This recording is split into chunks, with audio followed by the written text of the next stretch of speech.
That means we go. Well, I missed that one. Doesn't Yeah. matter. Gentlemen, welcome to Aftermath. This is the show where we clean up the mess that Pastor Scott and apparently the three of us all just made here at Graceman Live right behind us today. Good morning.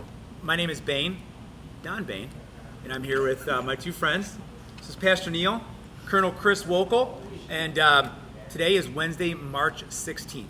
And sorry I was away last week. You guys did a fantastic job. You didn't, Neil. You weren't I didn't here. do anything. Yeah. But thank you very much. I do keep tabs on you guys when I'm away. This is a huge week. I mean, we've got Pi Day, Monday. Yesterday was the Ides of March, Shakespeare, Julius Caesar. And then on Thursday is St. Patrick's Day. I So- thought you were going to talk about all the Bible stuff we were talking about. Yeah. We'll get to that. So right now we are crushing another week in how not to read the Bible. This is, if you're keeping score at home, this is chapter 5, the art of not cherry picking Bible Right. verses. So, Chris, give me what's the definition of cherry picking a Bible verse? Like, what does that really mean? Okay, so And then give me some examples. first let's review the third of our rules for studying the Bible.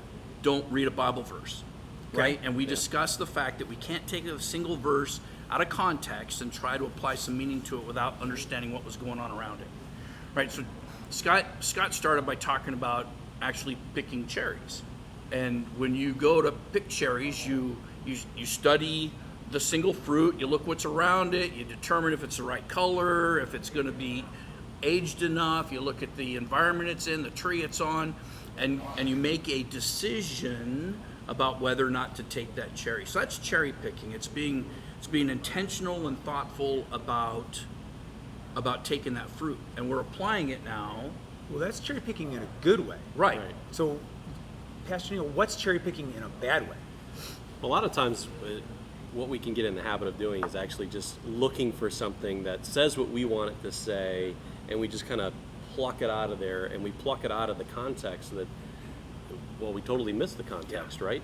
Yeah. And so we use it improperly. So we're taking a verse and we're, it's like taking a wrench and using it like a hammer. Yeah.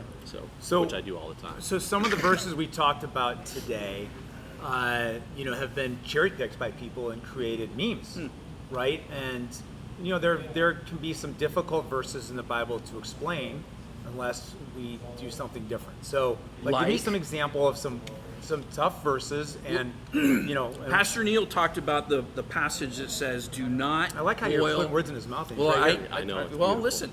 He talked about it during the class. He said, the verse says, "Don't boil a goat in its mother's milk." So when you look at that verse, it's like, what? What does that mean? Yeah. Well, Pastor Neil talked about it. You explained it. Yeah, so back then we have to kind of look at the context again. Look back. Why would it have made sense back when they were writing it? And so back then this could have been a ritual, and most scholars would agree that this was a fertility ritual that they did to try and get pregnant. The Canaanites. For the Canaanites. Yeah. And so they were mixing the whole purpose of all of this is to keep the people separated, to keep them holy. And what people had the habit of doing is kind of mixing different religions. Yeah. And you pretty soon you had kind of this mixed religion where you believed God, but you also might take on this other culture, Add this other thing. This other thing that which took them from being a holy people to wholly separated people to being like everyone Right. else. So some of these other verses too about, like with pigskin and not touching pigskin and not eating shrimp, not eating pork and so on. So if these were good for keeping them holy and separate, why don't we follow them today? Like, why aren't they good for us? Well, that's a great question, and a lot of people ask that very question and posit their own positions on them. So, as Pastor Scott has told us many times in the past, if a rule or if one of those 613 laws are not repeated in the New Testament, then Jesus has fulfilled that. That's part of something that Jesus has done, and we don't need to do that today. Those instructions back then in the books of the law, Exodus, Leviticus, Deuteronomy, were to teach the Israelites to be separate, to be holy, to be his nation that will deliver the message of Jesus to the world. And when Jesus came, he made it possible that we don't have to do that stuff still. So we can have pulled pork today, and it's great. It's fine. Thank we can do that. goodness. Yeah. And you do a good job cooking it too. Thank you. Yeah, Appreciate I've that. had your pulled pork. I have a shirt that says I Fantastic. smoke meat and I know things. Yep, and you do smoke meat. You do a great job of it. I don't know how you smoke meat, but his is fantastic. So, sure, summarized, cherry picking is good and it's bad. If it's done properly, If it's it's done good. properly. Okay, just like smoking pork. That's okay. right. Well, hey, thanks guys for joining us. You know, I don't think we're too long today, so thank you. I know you guys go long when I'm not here, but I think we're on time today. You know, guys, go on the gracecma.org, go on the Grace Men's Facebook page. There's lots of resources.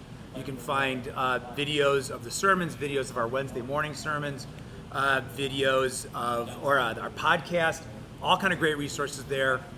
So thanks for joining us today, fellas. Thanks for being on. We appreciate for having it. me. Thanks, guys. Thanks, Take guys. care.